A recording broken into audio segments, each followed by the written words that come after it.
진리를 사랑하시고 예수님의 재림을 기다리시는 성도 여러분 안녕하십니까? 성경은 창세기부터 마지막 계시록까지 두 계급의 사람들을 소개하고 있습니다. 오늘날 세상에도 과거와 마찬가지로 두 계급의 사람들만이 살고 있습니다. 하나님의 계명을 범한 사람들과 그 계명에 순종한 사람들입니다. 그리스도께서는 우리의 충성과 불충성을 입증할 수 있는 시험을 주셨는데 다음에 말씀을 보시면 확인할 수가 있습니다. 요한복음 14장 15절 너희가 나를 사랑하면 나의 계명을 지키리라. 요한복음 14장 23절 24절입니다. 예수께서 대답하여 이르시되 사람이 나를 사랑하면 내 말을 지키리니 내 아버지께서 그를 사랑하실 것이요 우리가 그에게 가서 거처를 구하 함께 하리라.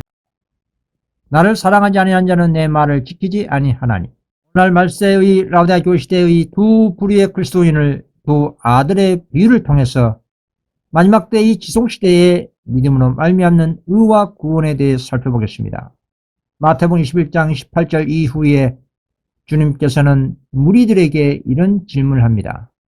한 사람이 두 아들이 있는데 맏 아들에게 가시되 아들아 오늘 포도원에 가서 일하라 했습니다. 그 첫째 아들이 대답하기를 아버지 가겠습니다 하더니 결국 나중에 가지 아니했습니다.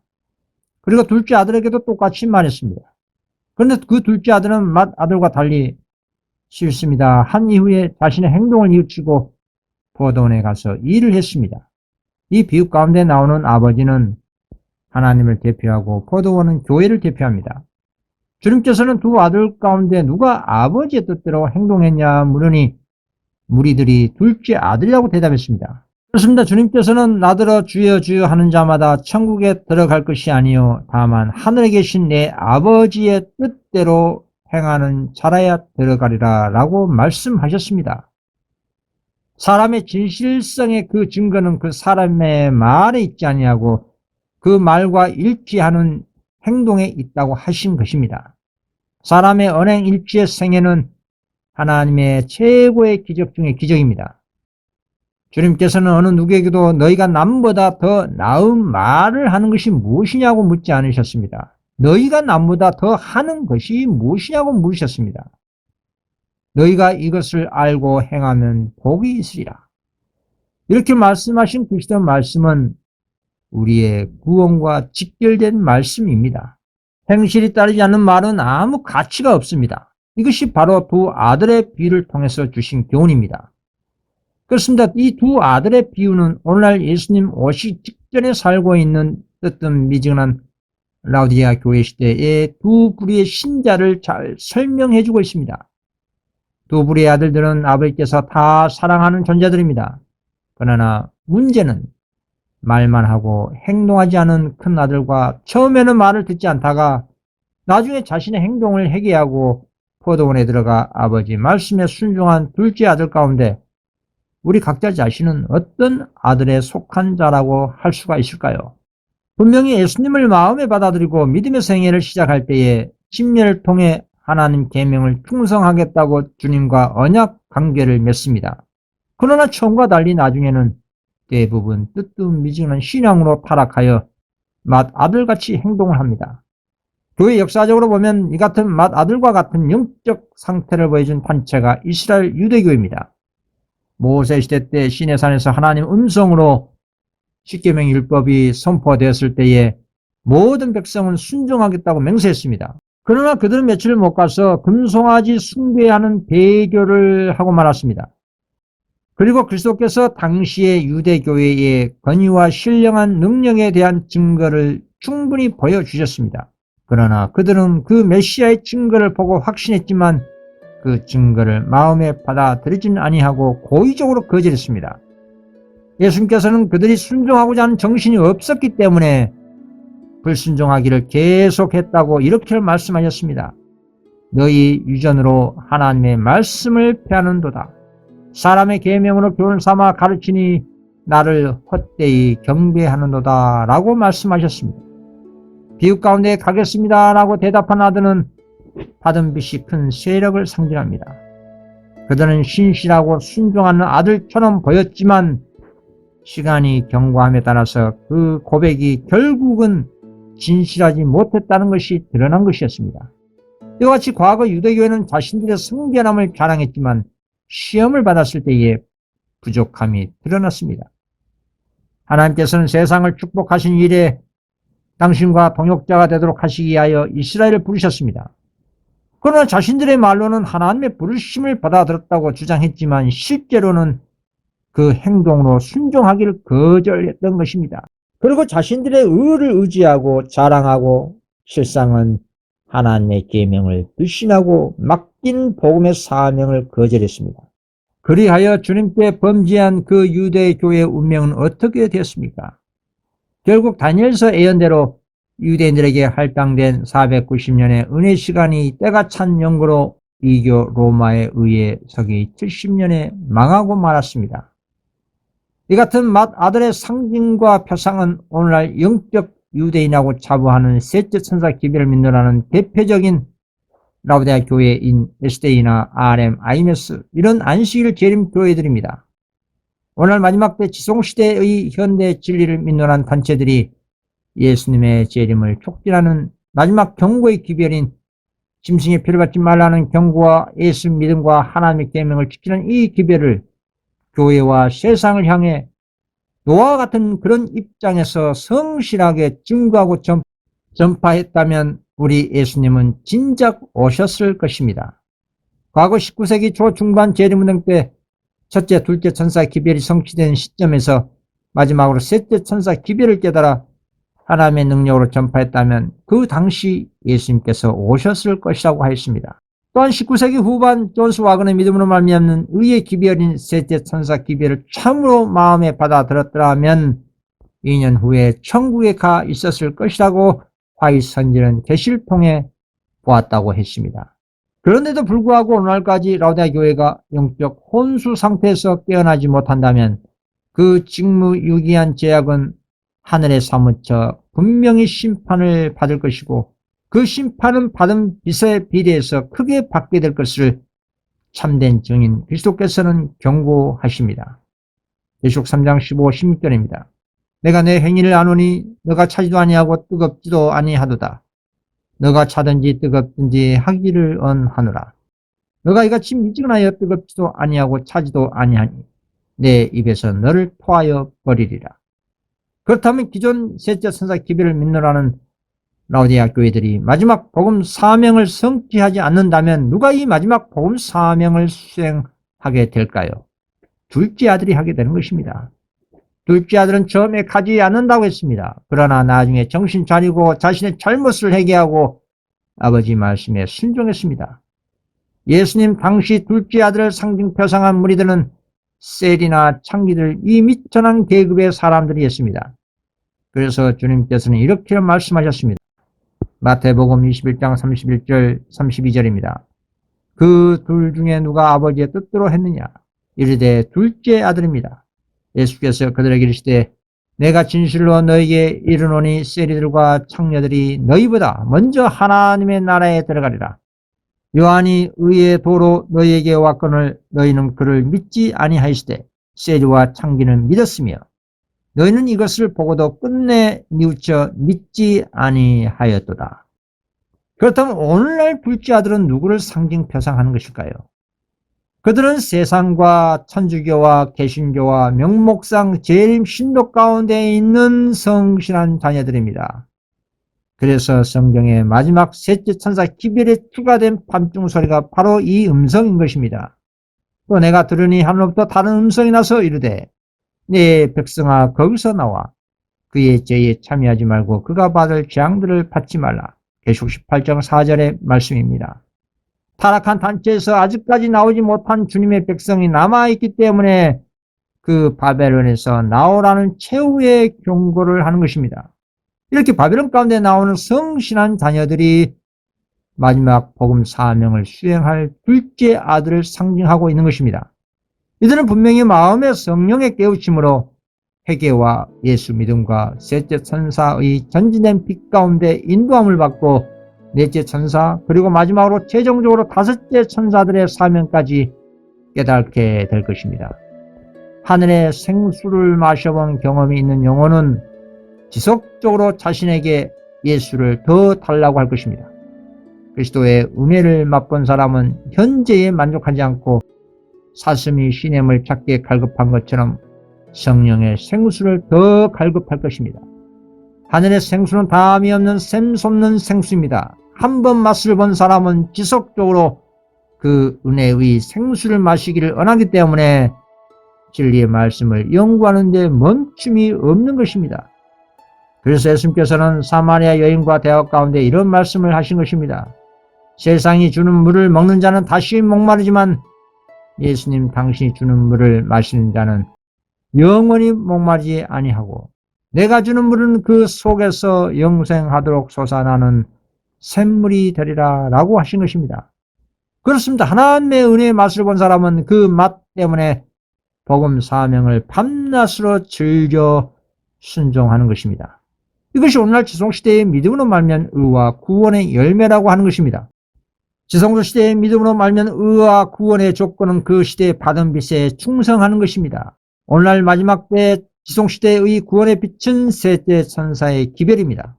모든 영혼들은 영원한 운명이 이 기별에 대한 태도에 따라 결정되는 것입니다.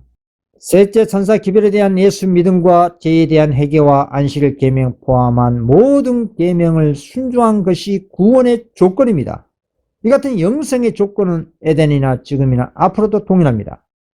그렇다고 해서 성도 자신이 구원의 조건을 이뤘다고 해서 자신이 당연히 구원받는 것이 아닙니다. 우리는 구원의 조건과 구원의 공로를 분명히 구분해서 이해를 해야 합니다. 물론 구원의 조건인 믿음, 회개, 순종도 하나님께서 주신 선물들입니다. 하나님의 구원이란 구원의 조건인 믿음, 회개, 계명, 순종한 성도에게 하늘 아버지께서 예수 그리스도의 보혈의 공로 때문에 주신 하나님의 은혜의 선물이라는 것입니다. 그래서 바울 사도는 이렇게 증언한 것입니다. 에베소서 2장 8절입니다. 에베소서 2장 8절 너희는 그 은혜에 의하여 믿음으로 말미암아 구원을 받았으니 이것은 너희에게서 난 것이 아니요 하나님의 선물이라. 오늘날 주송시대에 천국 복음과 예언이 부족한 교회들이 가르치는 것은 믿기만 하면 구원받는다는 그런 반쪽짜리 복음과 구원은 다 사단의 오류의 포도주입니다.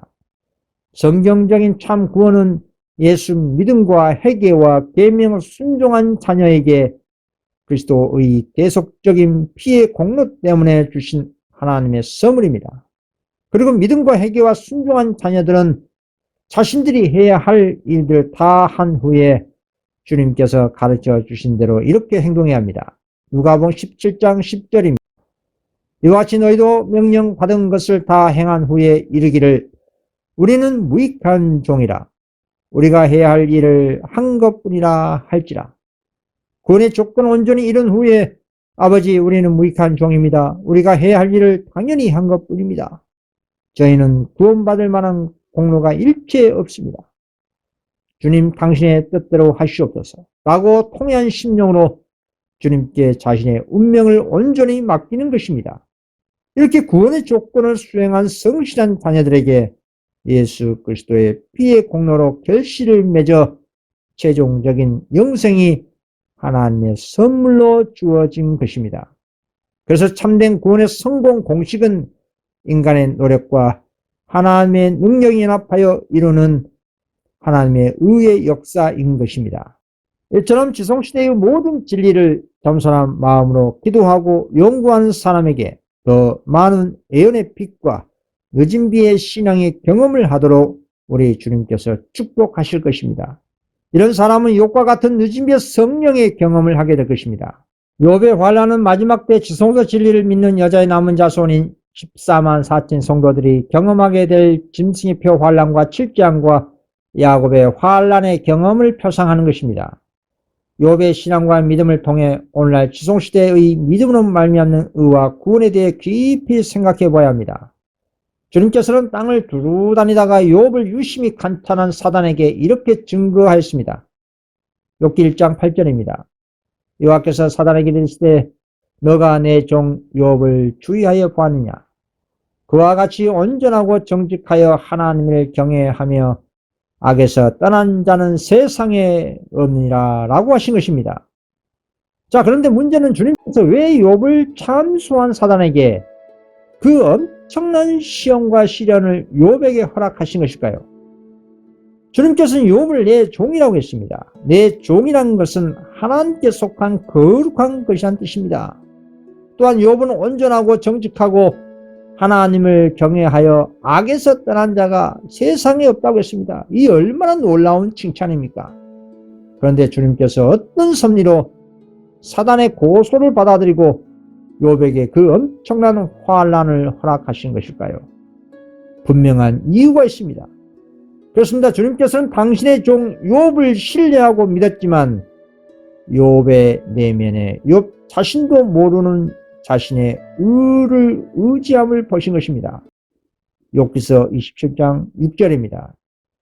내가 내 의를 굳게 잡고 놓지 아니하리니 내 마음이 내 생애 동안에 책망하지 아니하리라. 욥의 이 말은 모든 자산과 자식과 건강을 잃은 극심한 고난을 겪으면서 친구들과 논쟁하는 과정에서 자신이 무죄하다고 강하게 주장하면서 나온 말입니다.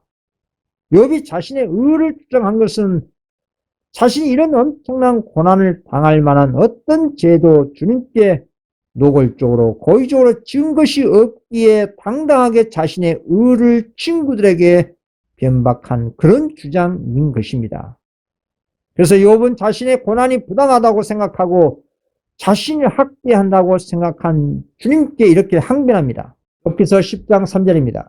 주께서 주의 손으로 지으신 것을 학대하시며 악인의 꾀를 기뻐하시나이까? 그렇습니다. 욥은 자신의 의로운 삶을 비추어 볼 때 이렇게 심한 고난을 당하는 것이 공의롭지 않다고 생각한 것입니다. 물론 이것은 사단이 욥을 참수한 하나님의 섭리 가운데 선악간의 투쟁을 모르고 한 말입니다.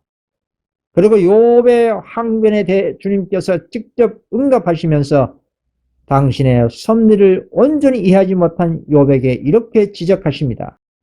욥기 38장 4절입니다.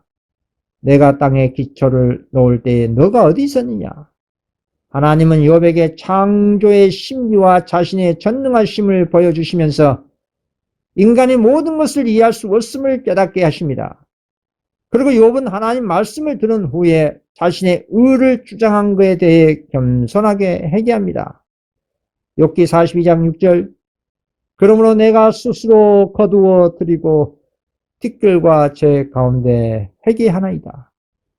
욥은 자신의 무지와 죄인으로서 한계를 인정하고 하나님의 주권을 받아들이고 더 깊은 신앙과 믿음의 경지에 이르게 된 것입니다. 이렇게 주님께서는 욥에게 환난을 허락하신 이유가 바로 여기 있었습니다.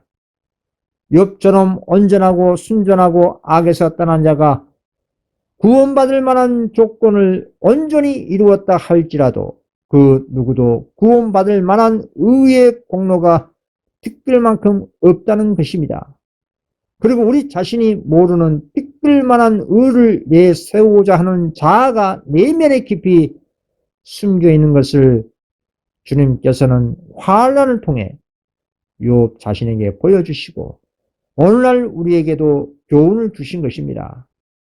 하나님의 남은 백성에게 남아있는 티끌만한 자아와 의가 완전히 사라지게 하는 마지막 늦은 비의 경험이 7장 가운데 있는 야곱의 환난입니다.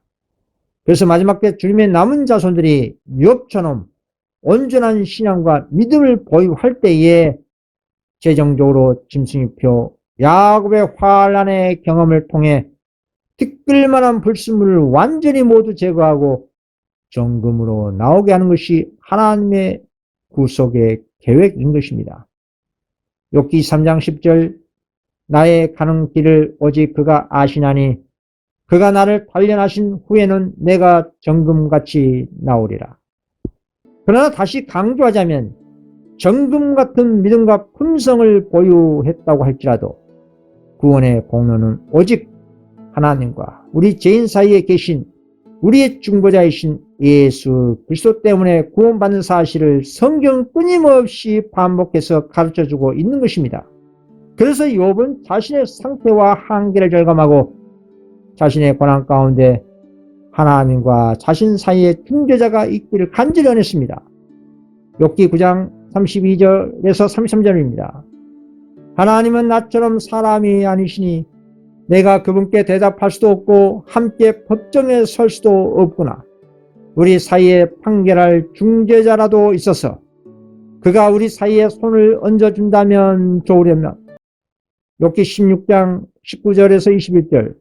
보라, 나의 증인이 하늘에 계시고 나의 중보자가 높은 데서 계시니라. 내 친구들은 나를 조롱하나 내 눈은 하나님을 향하여 눈물을 흘리나니 이는 그가 사람과 하나님 사이에 변호하시며 인자와 그 이웃 사이에 중재하시기를 원함이라. 욥은 중보자이신 그리스도를 믿음으로 보게 됩니다. 그리고 하나님께서 자신을 구원하실 것을 확신하고 중보자이신 그리스도께 자신의 운명을 온전히 맡기는 믿음으로 더 온전한 성품으로 거듭나는 것입니다. 그렇습니다. 오늘날 추동시대에 하나님의 마지막 예언을 성취하고 재림을 촉진하는 독특한 여자의 남은 자손 후보들은 욥처럼 자신의 뜯길 만한 의를 주장하지 말아야 합니다. 완전히 자신을 잊고 살아가야 합니다. 그 방법은 셋째 천사의 기별, 짐승의 표를 받지 말라는 마지막 경고 기별 외침과 예수 믿음과 하나님 계명을 지키며 바벨에서 성실한 자녀들을 불러내고 예수 재림을 촉진하는 마지막 복음 사명을 수행하는 것입니다. 그리고 구원의 조건인 예수 믿음과 회개와 계명 순종을 호흡이 그치는 그 순간까지 온전히 이루는 것입니다. 이것이 하늘 예루살렘 도성으로 들어가는 좁은 길 여행인 것입니다. 그리고 자신을 무익한 종으로서 취급하면서 우리 자신의 중보자요 구속자이신 예수 그리스도를 믿음으로 바라보고 전적으로 자신의 운명을 주님께 맡기는 것이 지성소 시대의 믿음으로 말미암는 의와 구원입니다. 욥기 19장 25, 27절입니다. 내가 알기에는 나의 구속자가 살아 계시니 마침내 그가 땅 위에 서실 것이라. 내 가족이 벗김을 당한 뒤에도 내가 육체 밖에서 하나님을 보리라. 내가 그를 보리니 내 눈으로 그를 보기를 낯선 사람처럼 하지 아니하리라.